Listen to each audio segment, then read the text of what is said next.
Can you be sure? I mean, you hear from coroners that that's not necessarily the case. Or are you sure? How can you be confident about that? And is there any concern that it skews the data that you're trying to collect in terms of projections? And so let's just roll it back and ask what they're actually testing for. This is some of the great areas of research of Andrew Kaufman, the New York State doctor that's looked into this. Some brilliant research. The test they're using, the RT-PCR test, was said by the inventor. It was invented in 1984 by a guy called Carey Mullis, or Mullis rather. And he said the test shouldn't be used for diagnosing infectious diseases. Now, what are they claiming COVID-19 is? An infectious disease. What they did in China is when people started getting ill around the wet market in Wuhan, instead of looking at all the possibilities, they immediately said it's some kind of bacterial infection, and then they decided, no, it's a virus. And if you look at what happened in China, Spiro, is what's happened in country after country as this is panned out.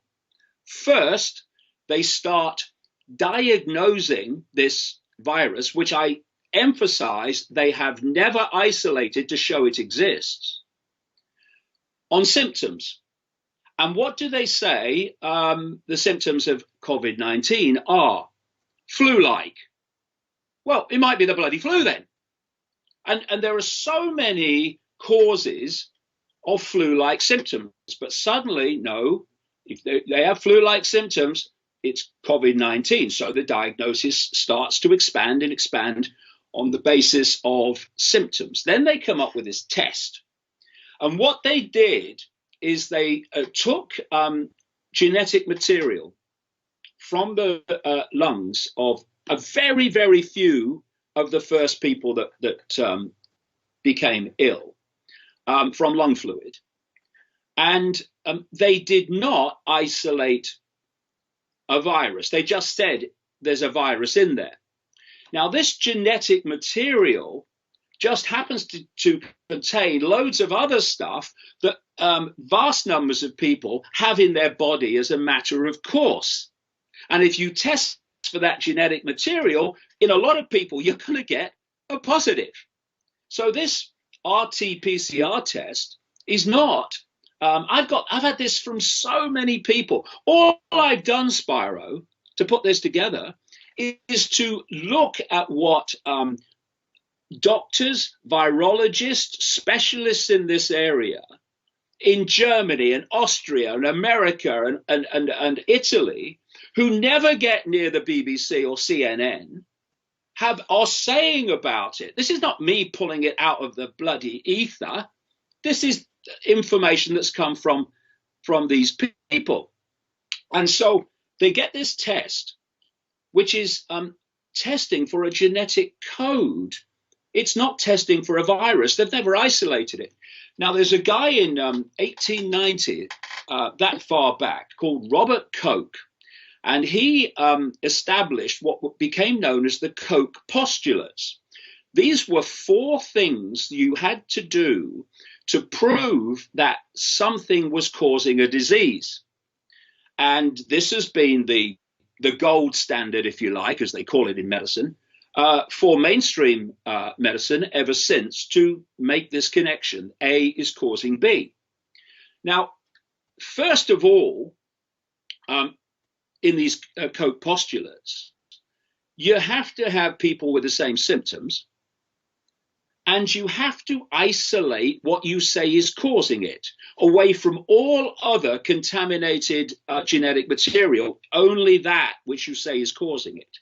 You have to then introduce that into a living host, and they have to get the disease. You then have to take material from that host and put it in someone else, and they have to get the disease. Then you're starting to show that cause and effect, A is causing B. None of those things, Spiro, have been done with COVID-19. None of them. So eventually, the Chinese numbers start to fall, actually dramatically. And if you're doing it by scamming the figures and misdiagnosis, well, all you have to do is stop doing that and the figures go down. And it seems, oh yeah, the big lockdown, which has become, of course, the blueprint for what followed in the West, works. You've got to lock down, look, right? And it's so important, and it's amazing how so many people, even in the alternative media, don't understand this. Certainly Mike Adams clearly doesn't. And that's that I'm talking about a global cult that operates a web. And you can symbolize this very simply. Take a transnational corporation and it'll have a headquarters somewhere, say McDonald's in America. And in all the different locations and countries around the world, the subsidiary companies of the headquarters will operate to the blueprint and the orders and the way of working and the agenda of the headquarters. So you go into a McDonald's anywhere in the world, you go into a McDonald's in everywhere in the world. They're the same because it's a blueprint. And this cult works in the same way. So they will have a network in China, big time. China's one of their big centers. They'll have a network in America, a network in Britain, a network in France and Germany, etc. And it's being centrally coordinated. That's why, as this thing's played around the world, almost every country's reacted the same. Not all of them, but most of them. So you orchestrate this in China. And China, of course, is coming out of this very well now because they are coming out economically ahead of everyone else that's in absolute Armageddon economically. And you start moving it to the West because you prepared people by saying, oh, it's coming, it's coming, it's coming. And what do they do in every country, Spiro, as this has played out? They started diagnosing COVID-19 from symptoms, first of all. What are the symptoms? Flu-like symptoms. You've got flu-like symptoms. You've got COVID-19. People, the medical profession was told if people have these symptoms, they should be diagnosed with COVID-19. Then the test comes in, this PCR test, which is testing for a genetic material code, not a virus, isolated.